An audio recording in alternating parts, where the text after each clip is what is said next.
This is the gravitational field tutorial presented by the SR Charles B. Hello, welcome to a new tutorial presented by the SR Charles B. This tutorial, we're going to study gravitational field. To start with, we're going to have an introduction. And the introduction in gravitational fields, you need to know that on the Earth's surface, we are actually pulled toward the center of the Earth just because of this field. And we are going to realize that this field only acts mostly between masses.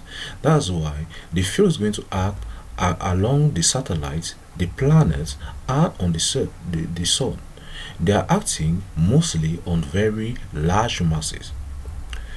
The force, gravitational force, is not going to act in small scale ratios like in cases of atoms and electrons. In those cases, you're going to have mainly the electric forces, the nuclear forces, and really strong nuclear interactions. Now, let's pass to the second part, which is the Kepler's law. You need to know that there are three main Kepler's law. You have the Kepler first law, you have the Kepler second law, and you have the Kepler's third law. And the Kepler's law mainly come due to the observation of Keplers via the telescope of the heavenly bodies.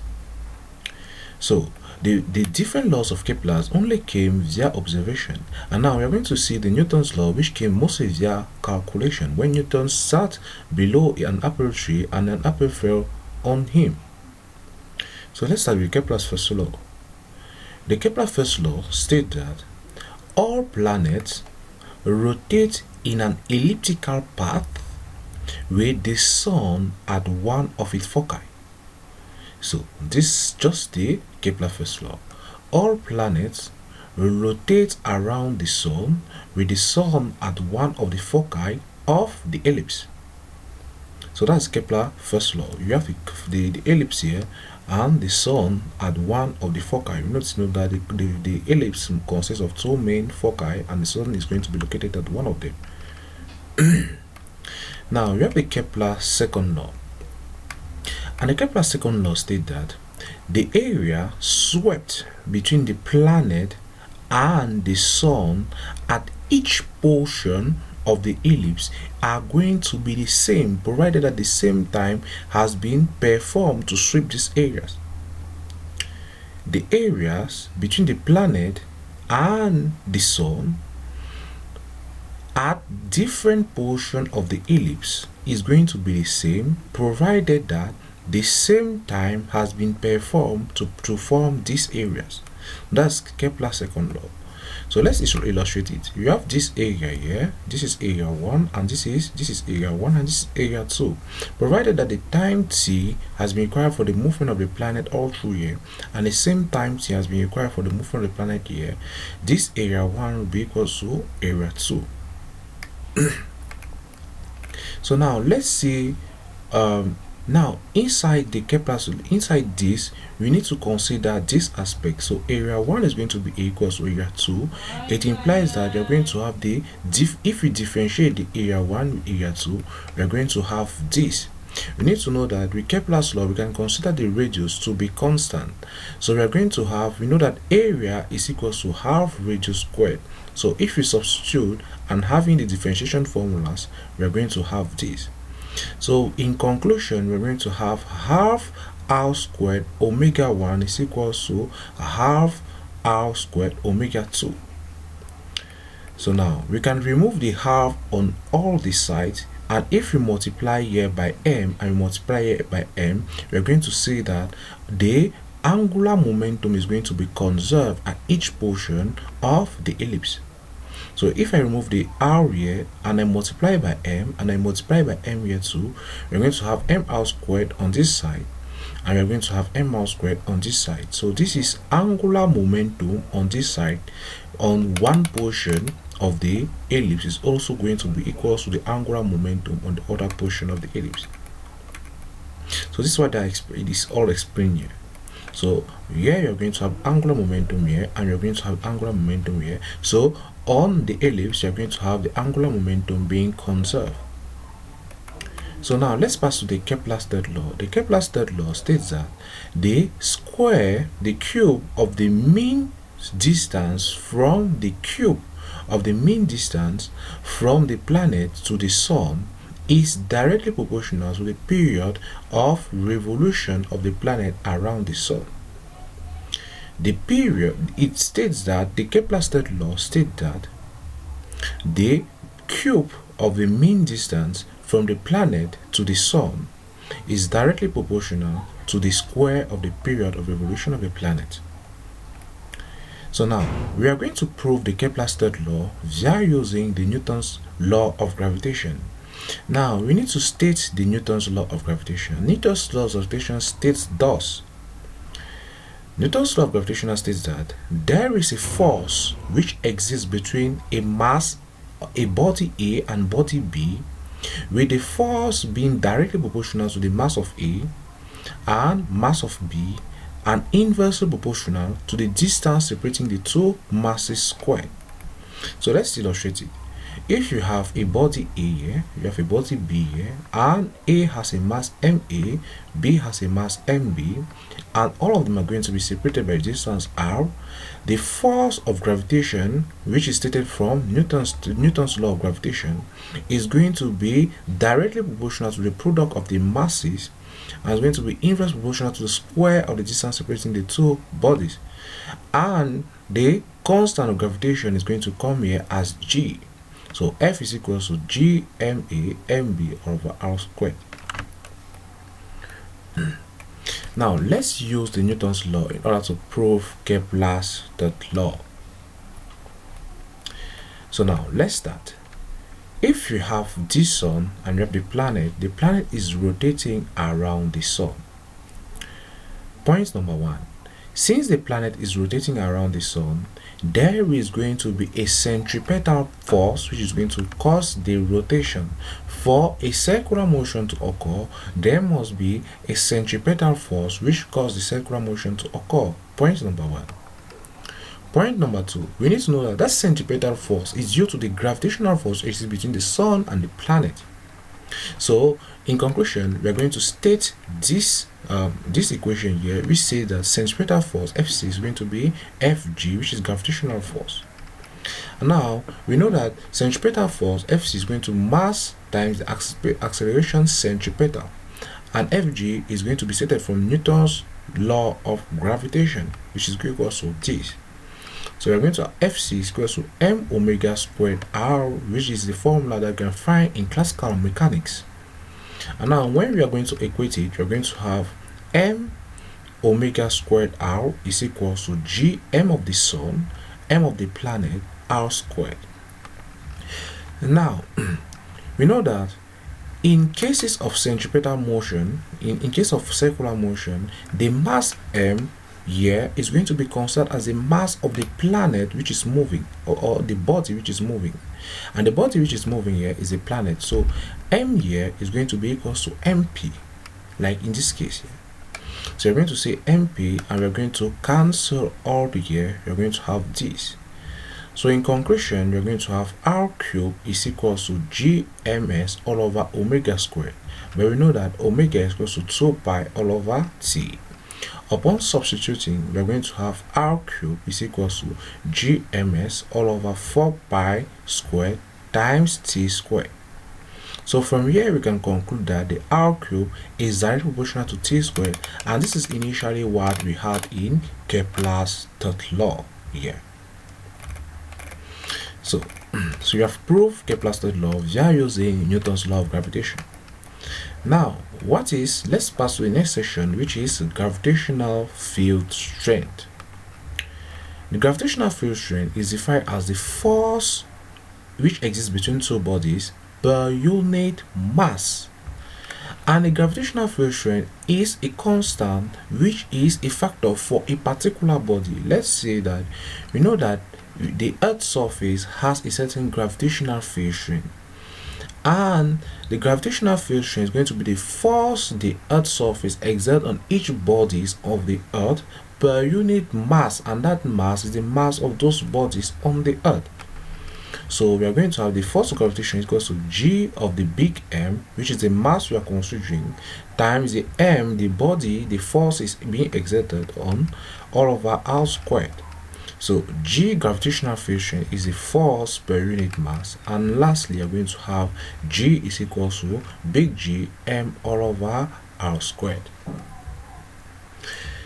So now let's now see the variation of gravitational field strength across the Earth's surface. Now we need to know that the gravitational field strength vary across the Earth's surface on different positions of the Earth. We have number one, there is a gravitational field strength on the Earth's surface. When a body is exactly located at the Earth's surface. Number two, we have the gravitational field strength when a body is located above the Earth's surface. And number three, we have a gravitational field strength when a body is located inside the Earth's surface. So in case where the body is located on the Earth's surface, we are going to have G m all over r squared, all over d squared. Now the distance d here will be equal to the radius of the Earth plus the distance from the body to the surface of Earth, but this distance is negligible. So this is why we are going to say that when a body is found exactly on the Earth's surface, the gravitational field strength on the Earth's surface is going to be equal to G m all over r squared base e. Now, the gravitational field strength of a body above the Earth's surface. So we are going to have a distance here, RE, which is the radius of the Earth, and we are going to have another distance here from the surface of the Earth to the middle of the body, which is H. So now, gravitational field strength is going to be the Gm all over d squared, with the d being the distance from the center of the Earth. So it implies that gravitational field strength is going to be equal to Gm all over Re plus H, here as such, all squared. So this is the formula when you have a body above the Earth's surface. Now, with a body inside the Earth's surface, like in this case, let's say all this is the Earth's surface, but the body is inside the Earth's surface here. So it implies that the distance from the center of the Earth to the body is going to be r. Since the distance from the center of Earth to the body is going to be r, we need to note again that the gravitational field strength in this case is going to be expressed as G equals to Gms all over r squared. Why? Because here it is not the total Earth surface which is exerting the force on the body. It is only a certain mass of the Earth's surface now here which is going to exert the force on the body. In the first cases above here, it was all the Earth's surface which was exerting the force on the mass here, on the body here. But here in this case, since it's inside the Earth, the body, the part of the Earth's surface which is at this portion here is not going to exert the gravitational force, but only this part here is going to exert it. So it implies that the mass here is going to be the mass of ms all over r squared. Now, let's see the relationship between the mass of ns and the density of the Earth. We need to know that density of that surface is going to be the mass of S divided by the volume of S. So it implies that the mass of S is going to be density of S times volume of S. But we know that this volume of S is going to be equal to 4 all over 3 pi radius cube, because this surface is going to be a sphere. Now, when we are going to substitute all this, we are going to have the mass of S being equal to the density of S times 4 all over 3 pi radius cube, which is a volume here. Now, I need to ask you a question. When you have water, let's say you have a cup of water and you have a sea of water. Question: what is the difference between the density of water inside the cup of water and water inside a sea of water? We need to know that there is no difference between the density of water which is inside the cup of water and the density of water which is inside the sea, because though the sea has a very large volume of water, the number of molecules per unit volume are not going to be changing. They're going to be similar. So the density of the surface, this surface here, is going to be similar to the density of the Earth. So we're going to say ms is going to be the density of the Earth times 4 all over 3 pi radius cube. Now we are going to substitute it in this initial formula. We are going to have G inside the Earth's surface is equals to 4 all over 3g rho of the Earth by radius, because we're going to divide all over radius squared here. So now that was the gravitational field variation due to its position. Now, variation of gravitational field across the Earth's surface. We need to know that the gravitational fields vary on the Earth's surface due to other things. The first aspect that we consider is that when due to the position of an object, we can have different gravitational field measurement. When it's above the Earth's surface, we are going to measure it via using this formula. When it is on Earth's surface, you're going to measure it via using this formula. And when it is inside the Earth's surface, you're going to measure the gravitational field strength by using this formula here. Now, another aspect which causes a variation in gravitational field strength is going to be the rotation of the Earth.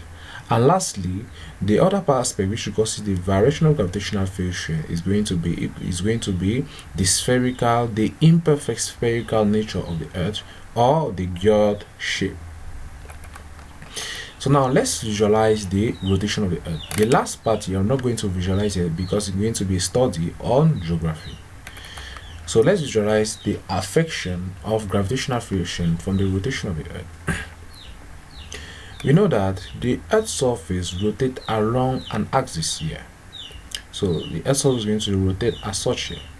So if a body, let's say a body is going to be located at this position here, theta, the actual gravitational force is going to be located in this direction here toward the center of the Earth. So this is the actual gravitational force here. The actual gravitational force is going to be moving in this direction.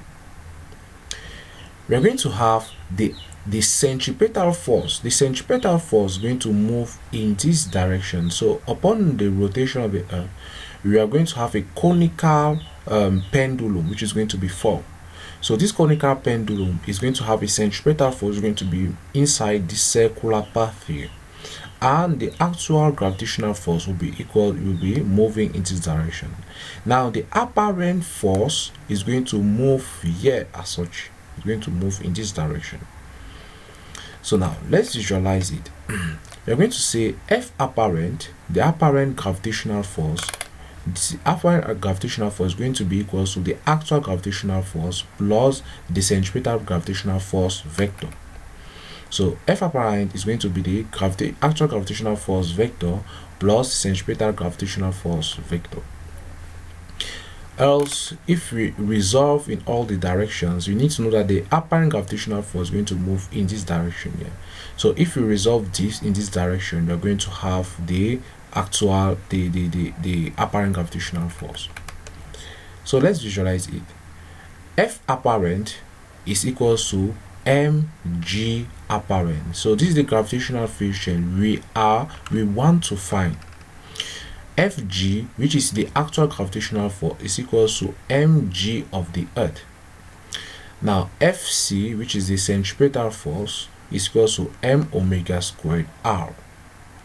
So now we are going to resolve this vector such that it should be in this direction, in the direction of this vector. We need to know that the apparent gravitational force is in the direction of the Fg.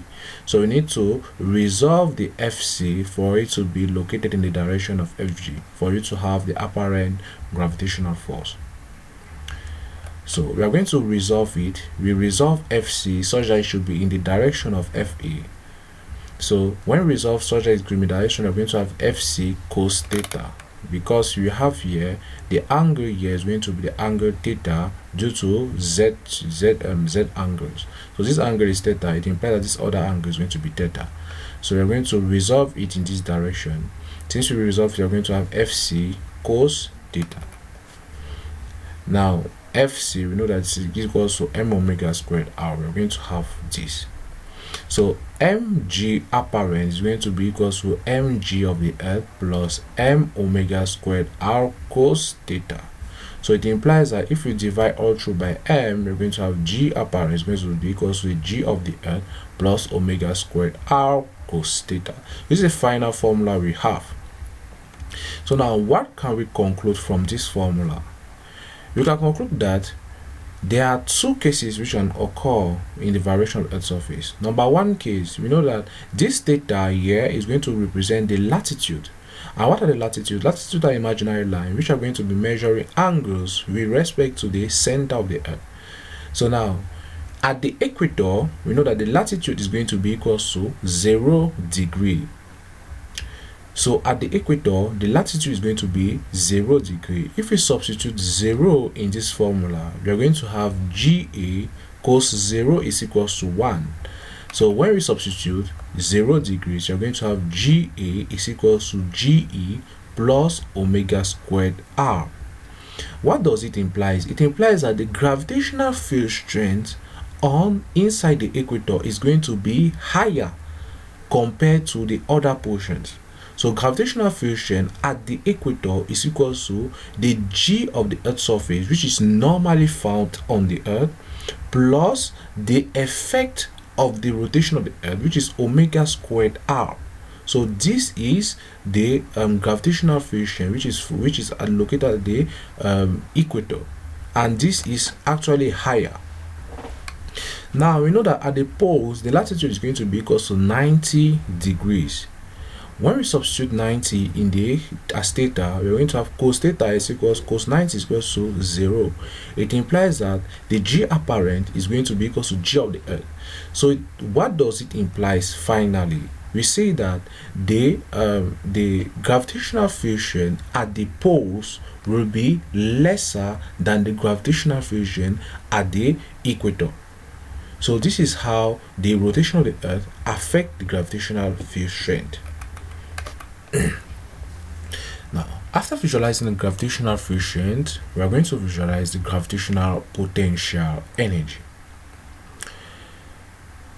A very important thing in gravitational potential energy and gravitational potential is that you need to cram and memorize the definition, because the definition is going to help you in order for you to prove the formulae of gravitational potential and gravitational potential energy.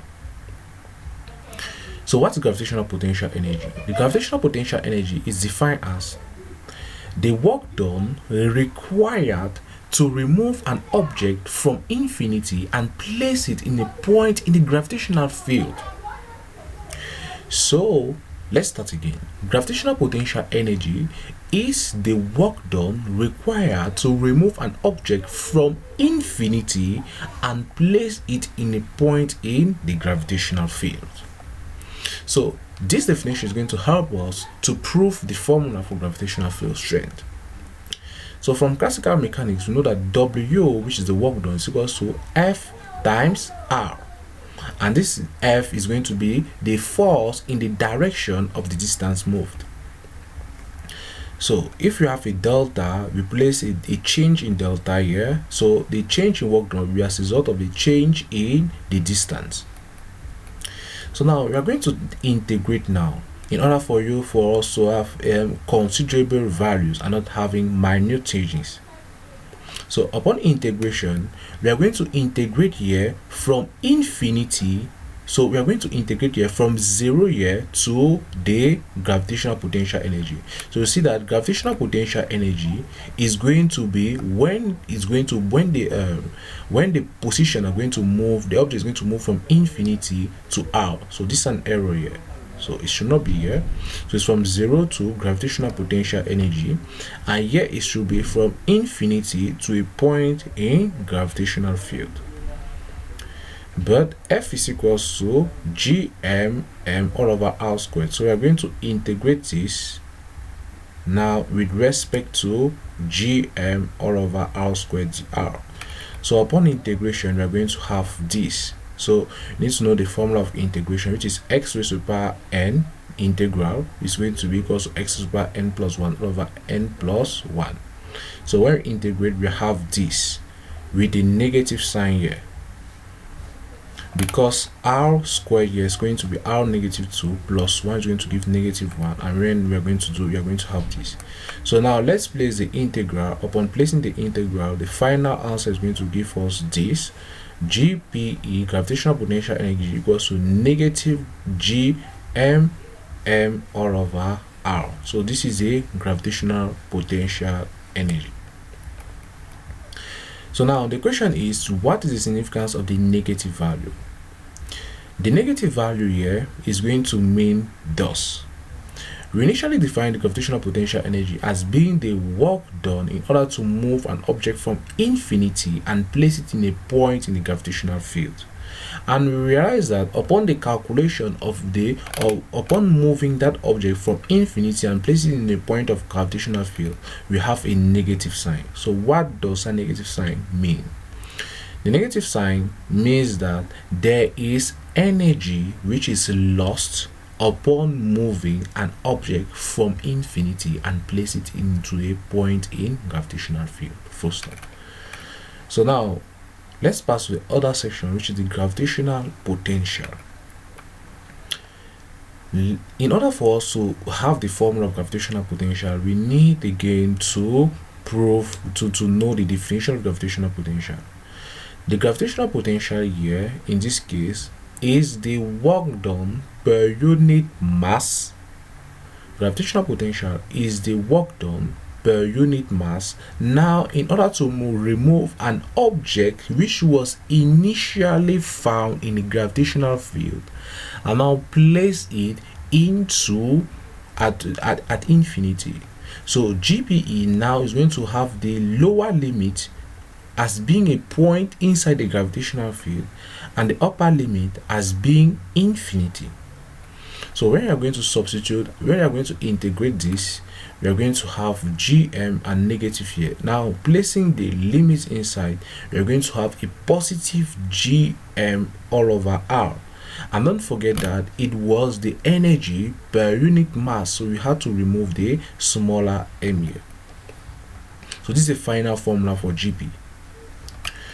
So now let's visualize now the potential gradient. The potential gradient is just defined as the differential of with respect to dr of the gravitational potential. So when you are going to differentiate PG, you are going to have inside a negative gme all over r squared. So this is similar to the formula of gravitational field strength. So the potential gradient is said to be the negative of the gravitational field strength. Now let's visualize the graph involved in gravitational field strength. We have initially found the different values of gravitational field strength upon moving on the Earth's surface. Above the Earth's surface, we said that the gravitational field strength is equal to gm all over re plus h all squared. So here you are going to have an inverse square law. On the Earth's surface is going to be maximal ge. And inside the Earth's surface, you are going to realize that it's going to be varying directly proportional to r. So, and that formula of g was equals to 4 all over 3 g big G whole of the Earth, the density of the Earth by radius. So all this was inside the Earth's surface. So now, graph of gravitational field, gravitational potential energy. So let's visualize the graph of gravitational potential energy. You know that this is let's say that this is the Earth's surface and this is the radius of the Earth. Inside the Earth's surface, gravitational potential energy will be minimal, and this is equal to negative gme m all over r of the Earth. Now, as you are going to move above the Earth's surface, we are going to have the gravitational potential of energy increasing to a maximal gravitational potential energy of 0. Normally, upon plotting the graph of gm all over r, we are going to have this, but the negative sign makes a reflection. The negative sign which is found here, it makes a reflection, makes the graph to be reflected along the x-axis, and thus we're going to have this, and the maximal gravitational potential energy is going to be equal to 0. Now let's visualize now the neutral point between two bodies. Let's say you have the Earth's surface at this position here, and you have the moon at this position here, and a body is located at this position here. The distance between the Earth and the moon is going to be known as d, But you are required to find for the distance between the Earth to the neutral point of gravitational field strength. And that neutral point of gravitational field strength is when the force of the Earth is going to be equal to the force the moon is going to exert on that body. So we have F of the Earth is equal to F the moon is going to exert on this body here. That at the neutral gravitational point, this condition is going to be satisfied. But you know that F of the Earth is going to be equal to mg of the Earth, and F of the moon is going to be equal to m, the mass of this body, g of the moon. So when we substitute, we are going to say that g of the Earth is equal to g of the moon. Now g of the Earth is equal to g, big G, me, all over the distance from the center of the Earth to that object, which is k, so all over k squared. And now the g of the moon here is going to be equal to big G, the mass of the moon, all over the distance separating the moon to the object here. So this total distance from here to the moon is going to be d, but we are asked to find for the distance k. So this k here, the distance from the moon to the object here, is going to be the total distance minus this distance here. So it's going to be d minus k. So we have all this with d minus k all squared being the denominator. So when all these are going to, when this formula are known, you can now equate the two sides. Upon equating the two sides, you have this. When placing up here and placing down, you are going to have this. As you have this, you are going to now place k all over d minus k all into squared is equals to gme all over gm of the moon. So this g can cancel. We are going to remain with gm of the Earth all over gm of the moon. So now let's find for k the distance from the Earth to the neutral point of gravitation. So now that distance, we know that since all this is squared, you can find the square root on this other side. So it's going to give k all over d minus k is equals to the square root of m to the base of e all over m to the base of m, mass of the moon. So now when you multiply, you are going to have this, and then we factor out. So you're going to have k is equals to d the square root of me all over m of the moon minus k the square root of me all over m of the moon. So in order for me to find k, I need to make sure that k should be found on one side of the equation. I place it here. I have k plus k square root of me all over m of the moon is equals to this. So when I factorize k is going to be outside, and all this is going to be the factor. So we have k, which is the distance separating the Earth to the Earth neutral point, to the neutral point of gravitation, is equals to that distance from the Earth to the moon.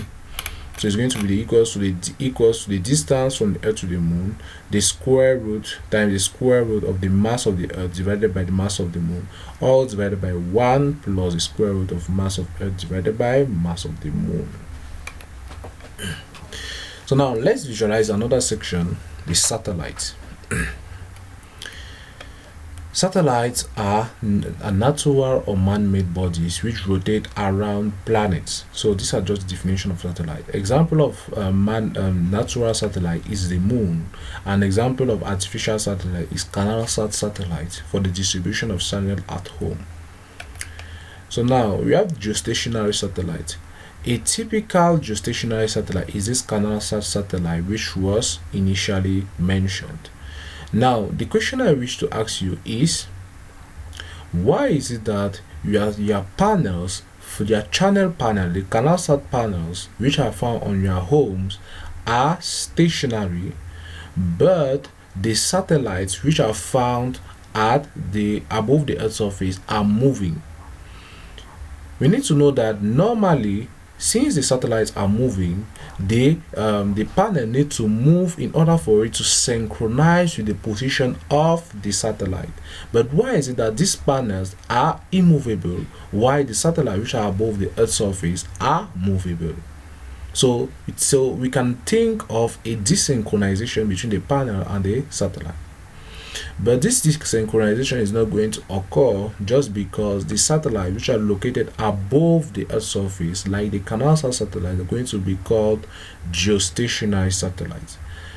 Geostationary satellites are satellites which rotate with the same angular velocity as the Earth's surface. So upon when the Earth's surface is going to rotate, is going to rotate with that same angular velocity, making sure that the position of the panel which is found on your home or above your house is going to be always synchronized per unit time with the position of the Canal-Sat satellite. So you don't need to change the position of the panels in order for you to synchronize the position of Canal-Sat satellite. So now let's see the calculation involved with satellite. Number one, we have to find the tangential velocity v. So in order to find, we need to know that there exists, when there is movement in a circular pattern, there must exist a centripetal force, and that centripetal force will be due to the gravitational force which exists between the Earth and that satellite. So we are going to have centripetal force. Since we want to find the tangential velocity, we are going to say it's equal to mv squared all over r, where the tangential velocity is said to be v.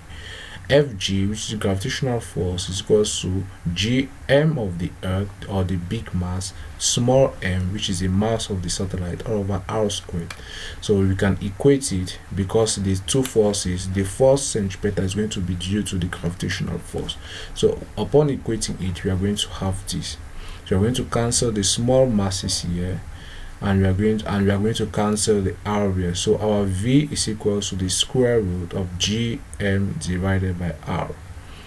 Now this m here is the m of the Earth. Now we initially said that the g on the Earth's surface, gravitational friction on the Earth's surface, is equal to the big G me all over the radius of the Earth. So upon calculation, there are times this big G is unknown and the mass of the Earth is unknown.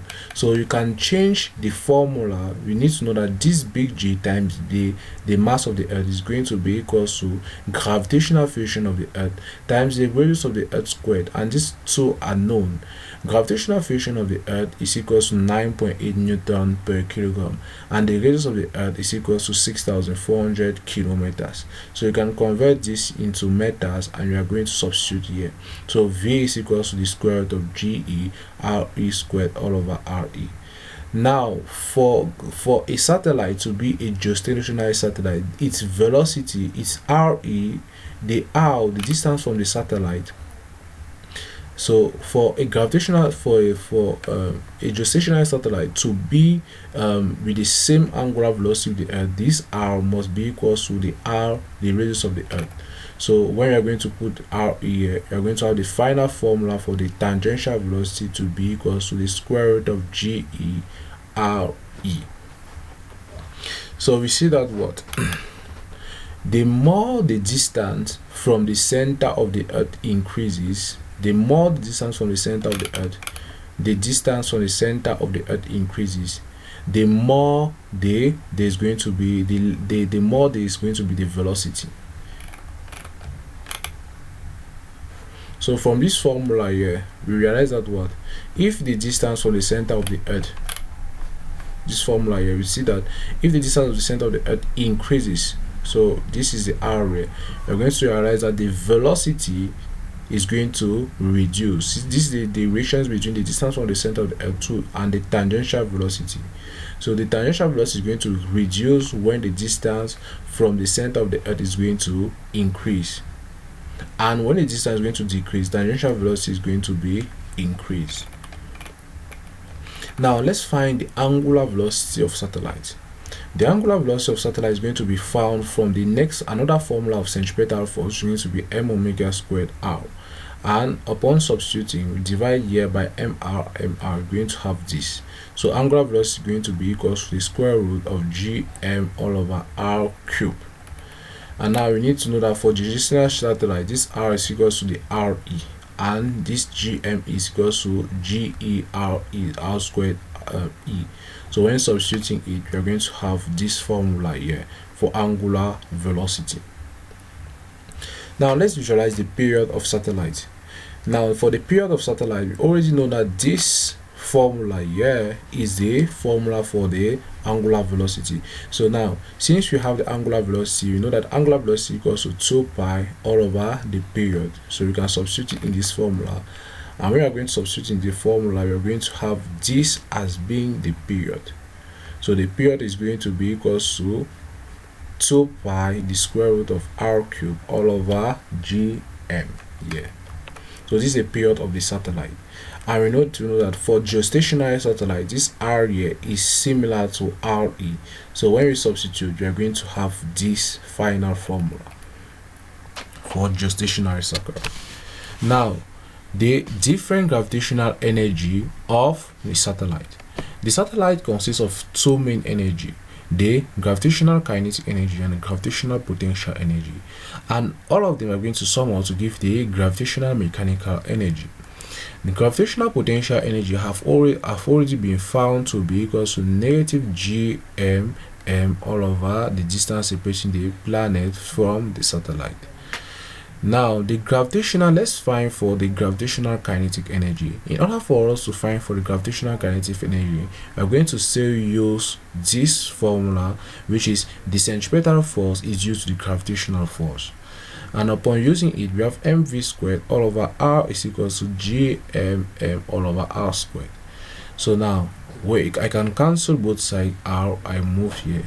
Now if I multiply both sides by half, we need to know that kinetic energy is equal to half mv squared. If I multiply here by half, this side is going to be equal to the kinetic energy. I'll also multiply here by half.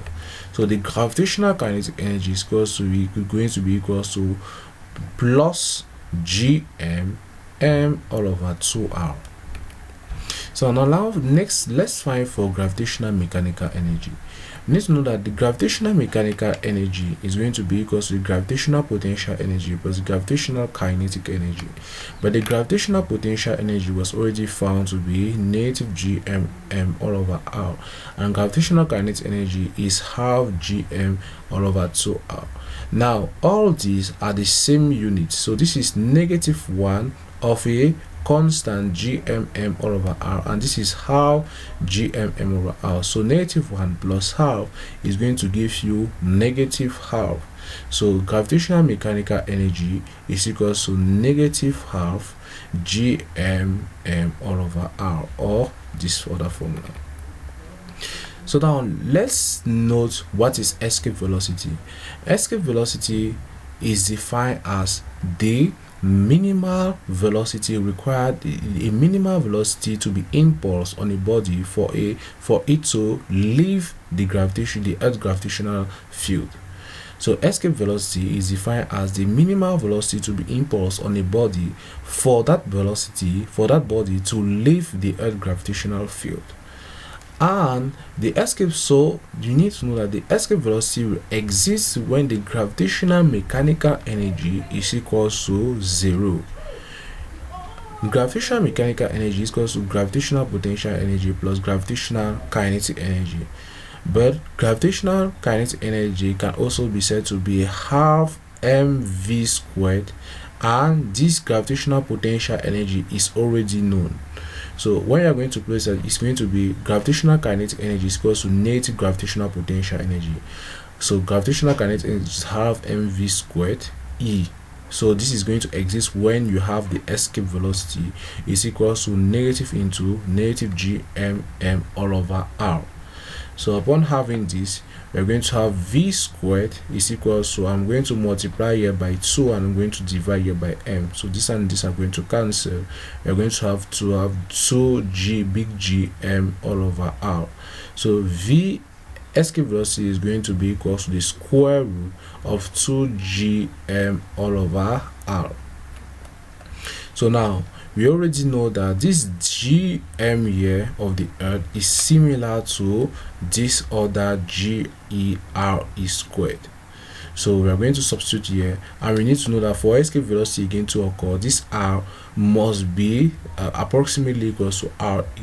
And so the final formula for escape velocity is going to be given as the square root of 2 GE RE. So when you're going to substitute the value of GE, which is equals to 9.8 Newton per kilogram, and when you're going to substitute the value of the RE, which is equals to 6,400,000 meters, you're going to find for the escape velocity. So from here we have visualized all the chapter of gravitational field strength. I will say thanks for your kind attention, and please don't forget to like and subscribe for Science Makers. Thank you.